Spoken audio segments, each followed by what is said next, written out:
ശരി.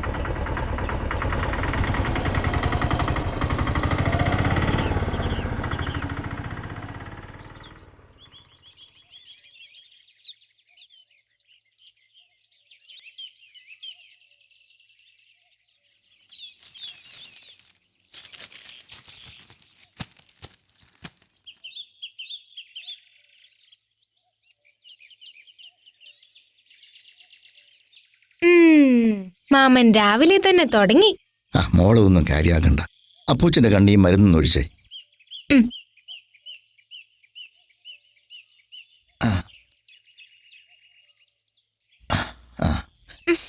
അപ്പൂച്ച ഇപ്പൊ മരുന്ന് ഒഴിച്ചതല്ലേ ഉള്ളൂ.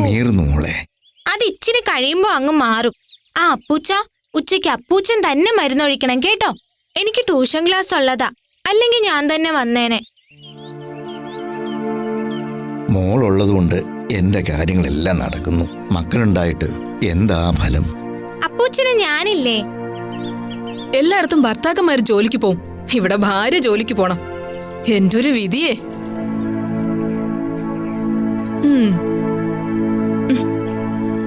കണ്ണിൽ ഇത്തിരി മരുന്നൊഴിക്കാൻ 100 ആള് വേണം. ഓരോരോ ശീലങ്ങളെ ഞങ്ങള് നോക്കില്ലെന്ന് ആളുകളെ കൊണ്ട് പറയിപ്പിക്കാൻ. ഇതൊക്കെ ചെയ്തിട്ട് ഞാനിവിടെ ഇല്ലേ? വാ തുറന്നു പറയണം. ഓ, കാര്യസ്ഥന്റെ മോളെ എഴുതാലേ തൃപ്തി വരത്തുള്ളൂ. വേലു എന്റെ കാര്യസ്ഥനല്ല, എന്റെ അനുജന് തുല്യമാ. അവന്റെ മകള് എന്റെയും മകളാ. ഈ കാണുന്നതെല്ലാം ഞാനും അവനും കൂടി സമ്പാദിച്ചതാ. ഇങ്ങോട്ട് വാടാ. മോള് ചെല്ല്, ക്ലാസ്സിന് പോകേണ്ടതല്ലേ.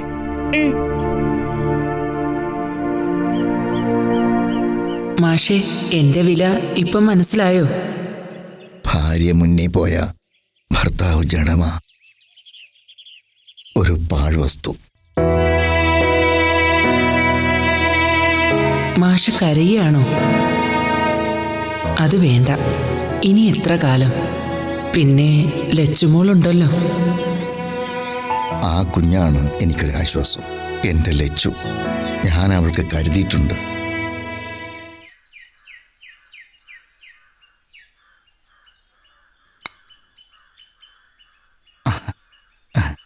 മാഷേ.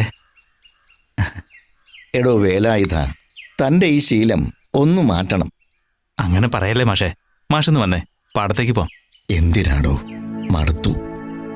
പാടില്ല മാഷേ, ഭൂമി തരിശാവാൻ പാടില്ല. തരിശായാൽ നമ്മുടെ മനസ്സും തരിശാവും, പിന്നെ ഒന്നിനും കൊള്ളത്തില്ല. വേല ചെയ്തുകൊണ്ടിരിക്കുമ്പോൾ അങ്ങ് മേലേക്ക് പോണം, ആർക്കും ഒരു മെനക്കേടും ഉണ്ടാക്കാതെ. അതല്ലടോ, കാരണവന്മാര് സമ്പാദിച്ചത് മക്കൾ തൊലയ്ക്കും. എന്റെ മകൻ കുഴിമടിയനായി കുടിച്ചെല്ലാം നശിപ്പിച്ചില്ലേ? കഷ്ടപ്പാടിന്റെ വില ഒരിക്കൽ അവൻ അറിയും.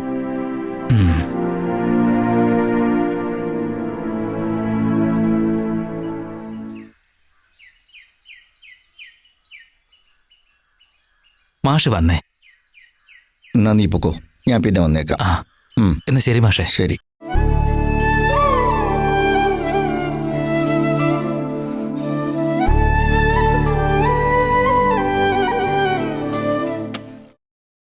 അപ്പൂച്ചാ, അപ്പൂച്ചാ.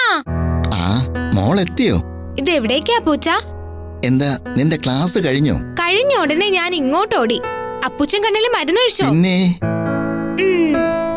മോള് പറഞ്ഞ പിന്നെ അപ്പൂച്ച ഒഴിക്കാതിരിക്കൂ. ബാ, നമുക്ക് നിന്റെ അച്ഛൻ്റെ അടുത്തേക്ക് പോയിട്ട് വരാം.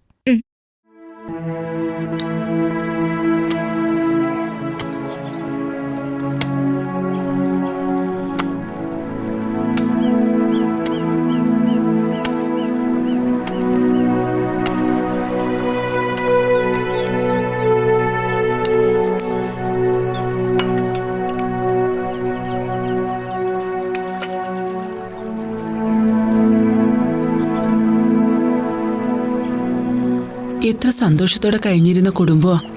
ഇപ്പൊ കണ്ടോ, കിഴക്കേലമ്മ പോയതോടെ മാഷിന്റെ കാര്യം. അതാ പറയണത്, ഭർത്താവ് ആദ്യം പോണോന്ന്. അവര് രണ്ടുപേരും ചേർന്ന് മുണ്ടു മുറുക്കി കൊടുത്ത് കഷ്ടപ്പെട്ടിട്ടെ എന്ത് നേടി? ഉള്ളതിന്റെ അഹങ്കാരമല്ലേ. കൂടിച്ചു കൂത്താടി ജോലിക്കും കൂലിക്കും പോവാതെ ഒന്നല്ലേ ഉള്ളൂന്ന് കരുതി ആ അമ്മ എല്ലാത്തിനും കൂട്ടുന്നു. ഒന്നായാലും ഒലക്കി കടിച്ച് വളർത്തണമെന്ന്.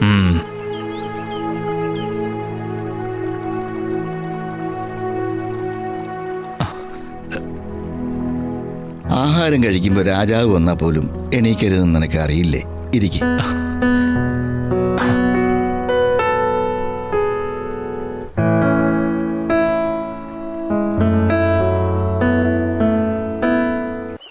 എടാ വേലു, നമ്മൾ ഈ തീറ്റയും കുടിയും തുടങ്ങിയിട്ട് കാലം കുറെ ആയില്ലേ? അങ്ങനെയല്ലേടാ നമ്മളിതെല്ലാം ഉണ്ടാക്കിയത്. സ്നേഹാന്റി പറയണത് കൊടുക്കാൻ ആളുള്ളോണ്ടാ അപ്പൂച്ചന് അഹങ്കാരം എന്നാ. എന്റെ യശോദ പോലും അങ്ങനെ പറഞ്ഞിട്ടില്ല. പിന്നല്ലേ ഇന്നലെ വന്ന പെണ്ണ്. ആ കുഞ്ഞിന് ഞങ്ങളോടൊക്കെ ദേഷ്യ. ശീലിച്ചത് പോവാനിച്ചിരി പാടല്ലേ പക്ഷെ? അതെ, ഞാനും യശോദയും ചേർന്ന അവനെ ഇങ്ങനെ ആക്കിയെന്ന അവള് പറയുന്നേ. അതൊരു കണക്കിന് ശരിയാ. തള്ളയും തന്തയും ചേർന്ന് കുറേ സമ്പാദിച്ചു വെക്കും മക്കൾക്ക് സൂഹിക്കാൻ. മക്കളത് വെച്ച് ധൂർത്തടിക്കും.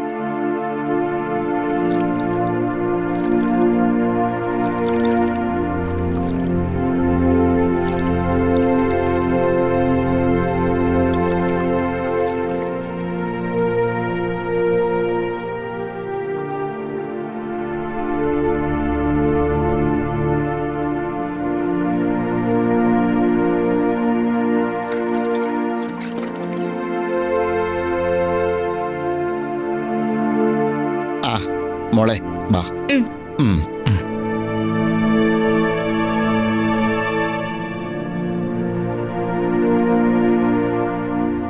പാവം മാഷ്.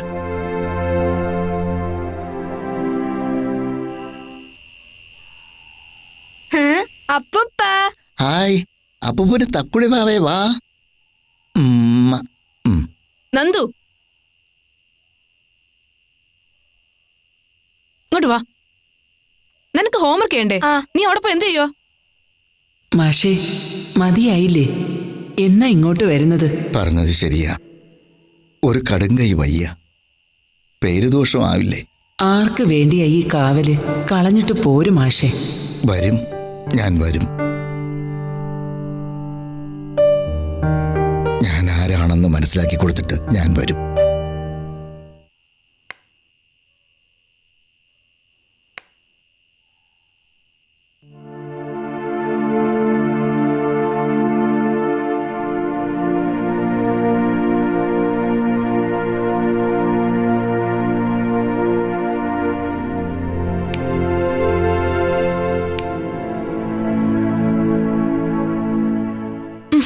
എന്തൊരു നാറ്റോ മനുഷ്യനെ സാമാന്യ ബോധം വേണ്ടേ? കുഞ്ഞടക്കണണ്ടില്ലേ നിങ്ങള്? എത്ര തവണ ഞാൻ പറഞ്ഞിട്ടുണ്ട് റൂമിനകത്ത് സിഗരറ്റ് വലിക്കരുതെന്ന്. ക്ഷമിച്ച് കള പെണ്ണുമ്പിള്ളേ. നാശം, ഒന്നിനും കൊള്ളാത്തൊരു ജന്മം. ഒരു ഭർത്താവ് അമ്മയും മോനും കൂടെ വന്ന് തൊണ്ണാമ്പുറ സ്വത്തുണ്ടെന്ന് പറഞ്ഞല്ലേ എന്നെ കെട്ടിക്കൊണ്ട് വന്നത്. എന്നിട്ടിപ്പ എന്തായി? ഞാൻ ഇവിടത്തെ ജോലിക്കാരിയായി. അല്ല, ഭർത്താവാണത്രേ ഭർത്താവ്. പിന്നിങ്ങനെ കുടിച്ച് ബോധമില്ലാതെ കിടന്ന ഒന്നും അറിയണ്ടല്ലോ. ദൈവമേ, എന്റെ തലവിധി. നിനക്കെന്താടി ഇവിടെ ഒരു കുറവ്? എന്താ നിങ്ങളുടെ പ്ലാൻ?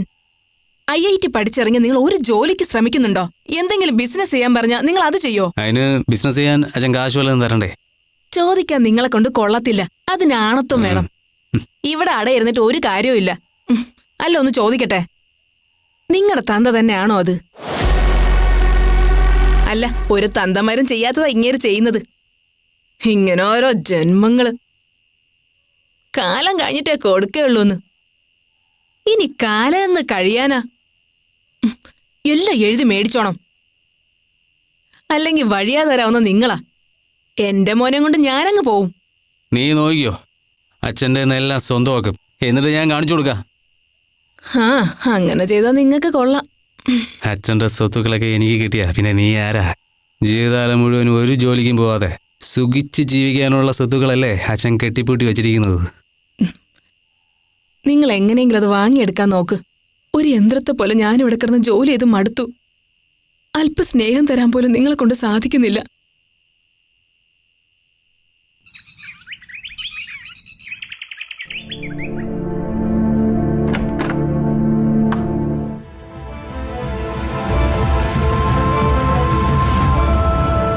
അച്ഛാ, എനിക്ക് കുറച്ച് കാശ് വേണം.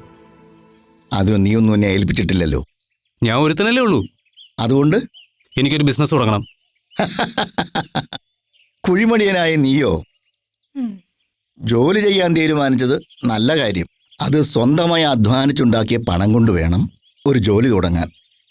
ജനിച്ച നാൾ മുതൽ ഈ നിമിഷം വരെ നീ എൻ്റെ ചെലവിലാ കഴിയുന്നത്. എടാ, തന്നു ഞാൻ മടുത്തു. ഇനി ഞാൻ ഒന്നും തരാൻ ആഗ്രഹിക്കുന്നില്ല. നിന്റെ സമ്പാദ്യം കൊണ്ട് നീ എന്ത് ചെയ്താലും എനിക്ക് യാതൊരു വിരോധവും ഇല്ല. അപ്പോൾ പണം തരില്ലെന്നാണോ? എന്നാ ഞാൻ കാണിച്ചു തരാം. പാടി.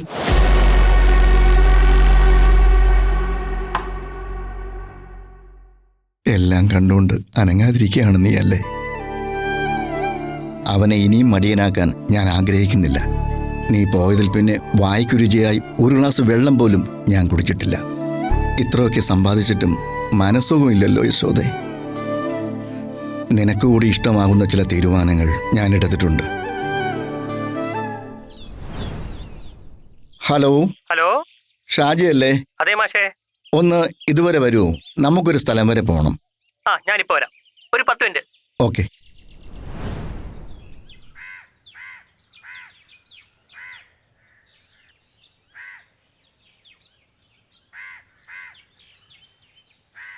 അപ്പൂച്ച, അപ്പൂച്ച,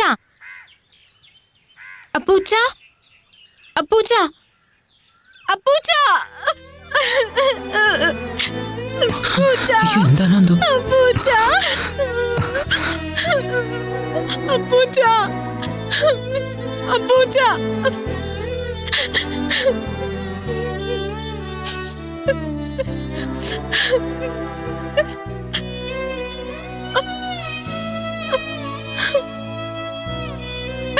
അമ്മേ,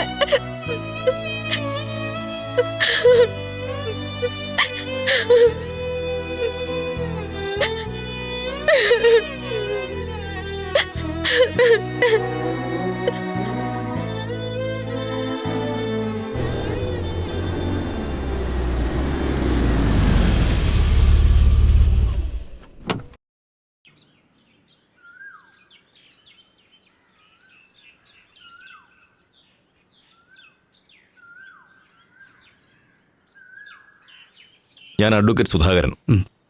ഒരു വക്കീലിന്റെ കടമ എനിക്ക് നിർവഹിച്ചേ പറ്റൂ. വിൽപ്പത്രം തയ്യാറാക്കിയ ആൾ മരിച്ചുപോയാൽ അത് ഡിസ്ക്ലോസ് ചെയ്യേണ്ടത് അത്യാവശ്യമാണ്.